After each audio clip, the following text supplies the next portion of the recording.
जय हिंद दोस्तों। देखिए, हमारे देश में कल बड़े धूमधाम के साथ शिवरात्रि मनाई गई। मनानी भी चाहिए और मनाई जाती रहेगी। लेकिन हम शिवरात्रि मना रहे हैं या शंकर महादेव को मना रहे हैं? क्योंकि 50% लोगों को तो ये भी पता नहीं है कि शिव जी और महादेव जी अलग अलग हैं। महादेव जी देव हैं, देवता हैं, देहधारी है, उनको शरीर है। लेकिन शिव जी निराकार हैं, पार ब्रह्म परमात्मा है, वो कभी जन्म नहीं लेते। हम शिव जी की शिवरात्रि मनाने के लिए 1 घंटा भी चिंतन मनन ध्यान के लिए इंसान नहीं बैठ सकता। लेकिन महादेव जी के आड़ लेकर 100 किलोमीटर तक हम गंगा जल लेने जा रहे हैं। उछल कूद इतना कठिन परिश्रम भी कर सकते हैं, लेकिन मना तो शिवरात्रि रहे हैं, उसके लिए आराधना नहीं कर सकते। दोस्तों, एक्चुअल में कहीं हम रास्ता तो नहीं भटक गए हैं? हम सोचते हैं कि हम देश की धर्म की रक्षा कर रहे हैं। कोई भी संसार में कोई भी व्यक्ति धर्म की रक्षा नहीं कर सकता। धर्म रक्षा करने की चीज़ नहीं है, धर्म को धारण किया जाता है। और जब हम धर्म को धारण करते हैं तो धर्म हमारी रक्षा करता है। इस साल कावड़ लाने में भी 30-40 श्रद्धालु मारे गए, मौत को प्राप्त हुए, उनके घरों का चिराग उजड़ गया। ये हिंदुओं की रक्षा हो रही है या हिंदुओं की कमी हो रही है? और हम उनको क्या समझा देते हैं? भगवान को यही मर्जी थी। इस वीडियो को बनाने का तो मेरे दिल में विचार तब आया, तब अभी 2 घंटा पहले मैं मांडोठी गांव में गया। वहाँ से एक शोक सभा में बैठ के आया। 22 साल का बच्चा कावड़ लेने गया था। आते दफे रास्ते में एक जगह उन्होंने विश्राम किया। वहाँ उसको दिल में दर्द उठा, हार्ट अटैक का। लेकिन उन्होंने कोई नहीं, वो तो जोश में रहते हैं उस समय। उसको कुछ भी खिला दिया नशे में कि चलो सब बम भोला करेगा, और वो चलते लगे। दवाई नहीं लिया, क्योर नहीं हुआ, और वो बच्चा मर गया। उस घर से जाके पूछो उस घर पे क्या बीत रही है। इसलिए मैं बोल रहा हूँ कि हम रास्ता तो नहीं भटक गए। मैं कावड़ लाने के विरोधी नहीं हूँ, हमारे पूर्वज भी कावड़ लाते रहे हैं, लेकिन इस तरह नहीं। बच्चे, जवान, महिलाएं बाढ़ सी आ गई हैं। क्या आफत आ गई है भाई। धर्म हमको जीवन जीने की शैली सिखाता है, परेशान होना नहीं सिखाता।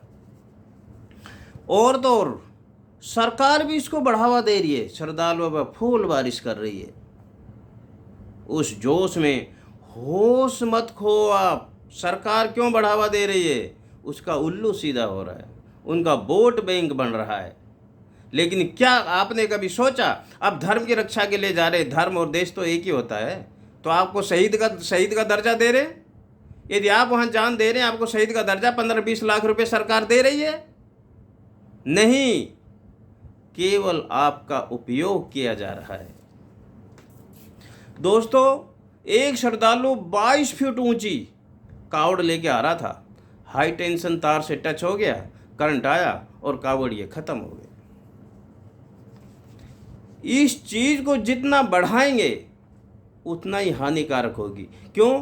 कि हम दिखावा की तरफ चले गए, एक दूसरे से ज़्यादा हम करें, और उससे क्या हो रहा है? हमको नुकसान हो रहा है। आपने कभी देखा है सरदार जी लोग कावड़ लाते हुए? नहीं। लेकिन जब कहीं बाढ़ पीड़ित या किसी परेशानी, प्राकृतिक आपदा हो, तो सबसे पहले सरदार जी नजर आते हैं। क्यों? क्योंकि मानव तो सेवा ही सबसे बड़ा धर्म है। बाबा भीमराव अंबेडकर जी ने कहा था कि दलित के पास, ओबीसी के पास जब कुछ पैसा हो जाता है ना, तो वो चारों धाम और वैष्णो माता को देखता है, और जब उसकी पिटाई होती है तब वो संविधान की तरफ देखता है। SC ST OBC जब कावड़ लेने जाते हैं तो मनवादी उन पे फूल बारिश करते हैं, और जब यूनिवर्सिटी में PhD करने जाते हैं तो उन पर लाठी बरसाते हैं। दोस्तों, अब ये मत सोचना कि मैं राजनीतिक बोल रहा हूँ। ये कटु सत्य है इस समाज का, इस देश का। इस तरह से इस देश को गुमराह किया जा रहा है। तुम्हें क्या पता कि धर्म में कितनी धार है। आम आदमी को तो पता भी नहीं है। तुम्हें क्या पता कि धर्म में कितनी धार है। करोड़ों कट चुके और लाखों तैयार हैं। धर्म तो एक कारोबार है जिसमें पंडित, मौलवी और पादरी ये सब दुकानदार हैं। एक विकसित राष्ट्र की पहचान धर्म नहीं होती, बल्कि उस देश की शानदार शिक्षा प्रणाली होती है। कब जागोगे? 21वीं सदी चल रही है। धर्म को मानना नहीं, धारण करना है। उसको अपने अंदर उतारना है, जिससे आपकी आत्मा का भी विकास हो चुके।